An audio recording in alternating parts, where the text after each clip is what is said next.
Mm. FD manual on natin. Blackout. Naka-blackout.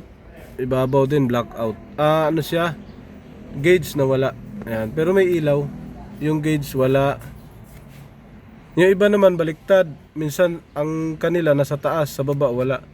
Ito naman wala talaga, pati temperature. Dito blackout talaga. Iska natin. Kasi nagko-code to ng lost communication ng panel. Karaniwang karaniwang sakit ng Honda Civic, mga FD. Not bin. Civic. Okay. Quick test. All system. Yan. May fault code ka agad siya. Dalawa. Post na tayo dyan. Silipin lang natin kung ano to. Post.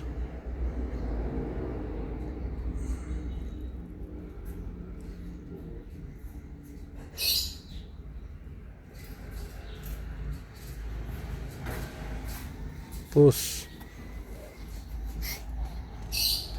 Blackout.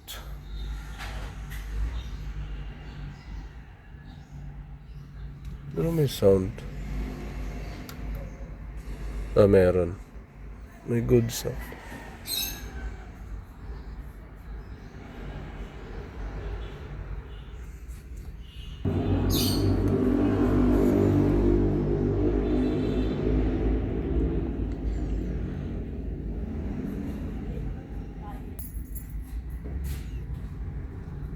Read press frame data.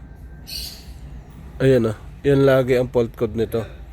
Lost communication with instrument panel cluster IPC. Lost communication with instrument panel cluster control module A. Yan ang mga fault code niyan. Nagkaroon ng lost com. So blackout ang baklasin natin tong dalawa. Tingnan natin. Dito natin yung mga babaklasin para makita. Yung isa kong customer parang doon pumunta, hindi niya nalaman na gumagawa ako. Nagpagawa kasi siya ng transmission na alog. Sabi niya kung alam. Oo.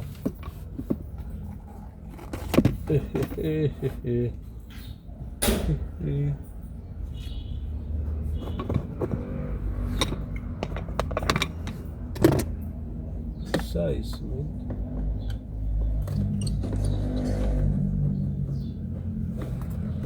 Sinubukan ko na kasi yung yan, i-reset yung vlog.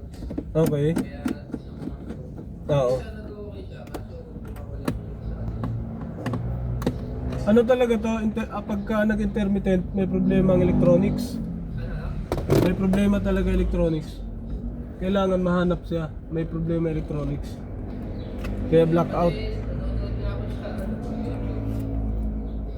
Oo, nakita mo. sabi sila mga kapasitor. Oo.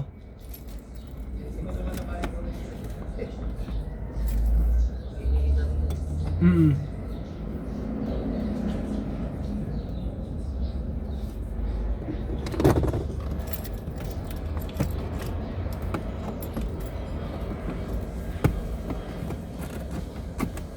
Bigas.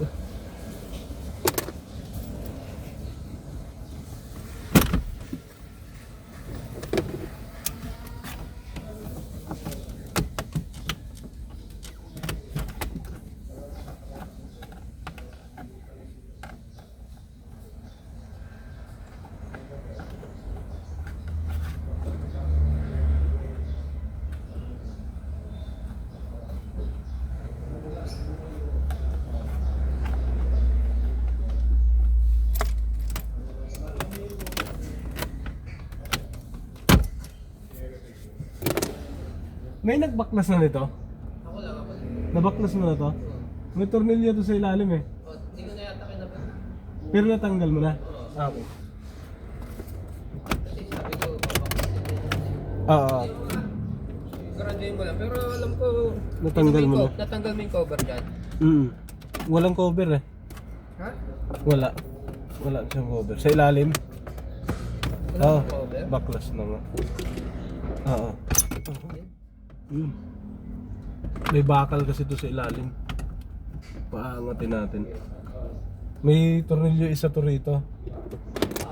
Na 8 yata. 8 ang sukat. Yung bolt head. Kailangan matanggal yon para ano. Pero okay lang naman yun kahit hindi na ibalik. Walang cover, diniretso ko lang. Baka nandito sa baba. Sariwa oh. Sariwang sariwa. So ito ay common issue na nangyayari sa mga FD. Ayan, plastic. Basta dito. Alright.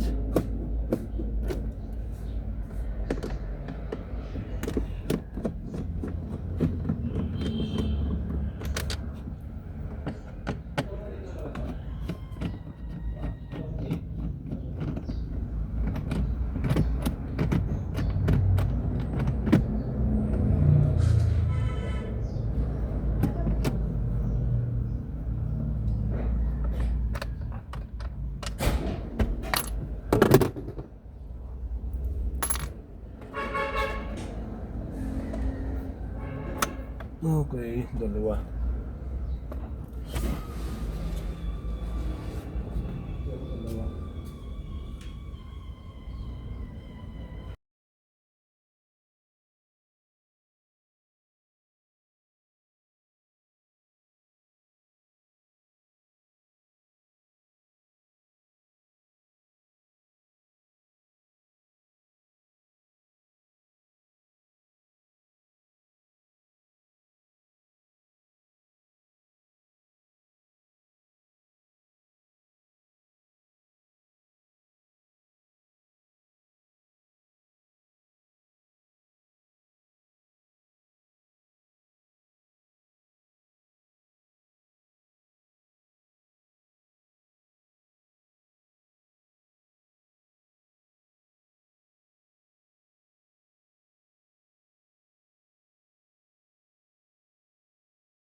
Good morning, Automatic Works, Ariel Mechanics. So may gawa tayo ditong FD, blackout ang cluster gauge. Ano, hindi talaga gumagana, hindi blackout. FD manual. Ito naman, may ginawa ditong Honda CRV, yung mga pangilalim. Iniipit lang ng gusto, tapos bangga to, bangga inayos lang. Ito si paring Ariel Mechanic. Busy sa paputok niya, pumutok sa mga kabayan. Meron tayong Grand i10 dito mga sir. Yung Grand i10, ang problema nito, nagsusunog daw ng ECU. Tapos meron tayo dong Toyota Wigo na wala ang busina nung inano ng Pasko, New Year. Nung pinabusina nila ng New Year sa lubong. Gagawin yon. Tapos ito yung sitwasyon natin dito ngayon mga sir. Araw ng Friday. So, test drive na sila. So ang problema to is stock third gear. Atras lang sir. Ito test drive Hyundai Grand i10 automatic transmission, taka malayo pa sila. So ito naman pang ilalim, mga gawa sa shop dimension. So tanggal ang ilalim, may mga papalitan. Ayun. Ito, linis tayo ng throttle body. Malikot ang idle. Yan yung dumi niya, Hyundai i10. Yun, tapos na ang gawa dito. Dito naman Ford Fiesta. EcoSport. Pre, anong sira nito, pre? Ford EcoSport, yun yung mga gawa ngayon. Timing belt, oh. Timing belt yan, gumagapang si paring Ariel Mechanic. Ito, timing belt. Ito na ang pyesa niya, pre. Genuine. Sinukat mo na. Baka magkaiba haba niyan, pre. Tsaka water pump. Ay, hindi ko alam. Si boss ko ano, bibili ng kulan. Tapos ito, stock third gear. Galing pang malayo pa to sila, malayo. Hyundai i10. Tapos ito, transmission, tagas sa ilalim. Andun si Mamay, sa ilalim, gumagapang si Mamay. Oo, kasi New Year ngayon, dito muna siya ngayon sa new car. Yun, no? May tagas sa ilalim. Yung kadalasan mo to pag Honda, yung nagtatagas yung ilalim. Anong papalitan dito, May? Ha? Oil seal. Ayan. Oil seal ang papalitan dito. Kasi kabila si paring Ariel. Ano yun? Water pump tsaka timing belt. Monitoring pa to. Kulant ilalagay mo, sir. Yung green niya. Green. Pinumpisahan ni pare, pre. Mahirap-hirap pa naman to gawin, no? Oo. Yung mga ganito. EcoSport. Oo. Pero, uuwi ka rin ng Bicol mamaya. Linggo. Sa linggo na. Namasyal ka muna dito. Hindi, umuwi asawa ko. Taga dito lang, isang Pinas. Imos. Tapos, pero sa Bicol na kayo nagpurgod. Doon na kayo tumira. Yung galing pa palang Bicol to, patay. Subukan mo dyan, pre. Tirahin mo maganda to, pre. Malalaman ang pag-uwi na ito. Kasi pauwi pa ng Bicol to. EcoSport. Kaliit lang ng battery. Ay, malaki pala. Haba. Oo. Oo, kahit kami. Ano kami dito? Wala talaga nagawa ng Ford, oo. Hindi madaling gawin to. Ford. Tirahin mo na ni paring Ariel to. So si Sir pala ay nagpapalit nagpapalit ng timing belt, pre, no? Ngayon, 2022, nakuha daw niya sa sakyan 77 ang mileage, 77,000. So buzzer beater, yan, no? Baka isang linggo o 2 linggo putol na to. Save by the bill. Puputol na. Sakto-sakto ang pagpapalit ni Sir. Galing pa si Sir ng Bicol. Ford EcoSport 77, tapos ngayon ang mileage mo ay 78. Sa kanya talaga inaabot. Oo, kanya inaabot. Monitor ka dyan. Sa'yo, pre, tingin mo ilang mileage yan, pre, bago magpalit? Dito? Oo. Pre, kung sino mo na, dapat 10,000. naka 5 years na siya. 10,000 to, no? Kung naka 5 years na siya, napalit na dapat talaga siya kahit sabihin natin yung mileage. 5 years, oo. Kasi magiging monitoring mo yun, eh. 77 mo nakuha. Ang mileage niya ngayon 78. Stock pa to, hindi pa nakapagpalit. Ano dun sa manual na binasa ko? Sa man. 80 daw, sabi. Yan, tama nga to. Oo, hindi, to eh. Plus minus naman to eh. Plus minus 80. Pwede, mga 75 nga. O kung pinakamaagap ka, 60. 60, dyan lang din. Plus minus lang yun. So, tama nga. So, kaya, pagkapalit mo, ilagay mo na kaagad yung monitoring doon para may ka na. Eh, kasulatan ka lang dito. Yan yung sukat, pre. Yan yung timing. Nakauno na. Ay, oo. Kulang pa, no? Saan ka niya, pre? Binili mo? Binili mo yan? Parang X-Men, pre.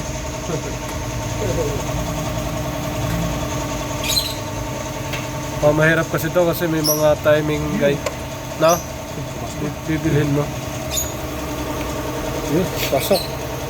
Alright. Lupit ni paring Ariel talaga mga kamatik. Yun. May isa pa. Ganyan pala yan, pre, no? Aray niya.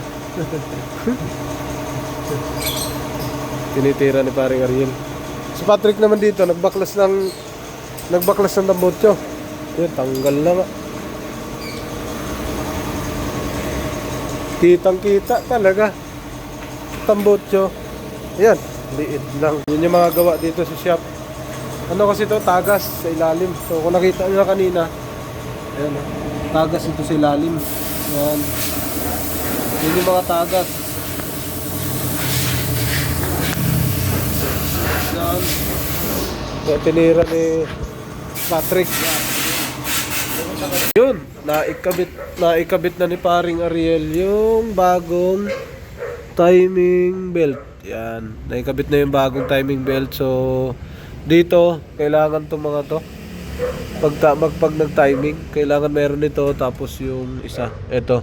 Tsaka mahirap talaga siya kasi dudukutin mo dun sa ilalim, ilalak mo pa. So nilak ni paring Ariel doon, ayun oh, sa ilalim, tapos pinihit namin dito bago mabaklas. Tapos ito yung port, EcoSport. Dito naman sila Boss Mamay tsaka si Boss Patrick. Yan, naibalik na ni Mama yung clutch lining. Yan. Okay. So patapos na to. Yung tambotso kanina, yan, nahirapan kami yung baklas, ito na. Naibalik na rin siya. Okay na. Yun. Tapos dito sa ilalim, kabit na lang yung ano.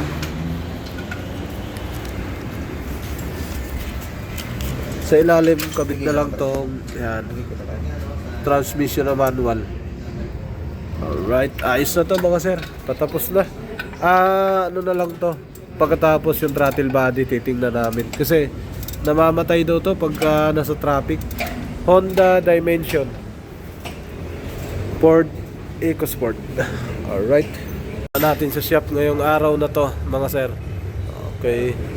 Yo, what's up? Welcome back to my channel, Automatic Works.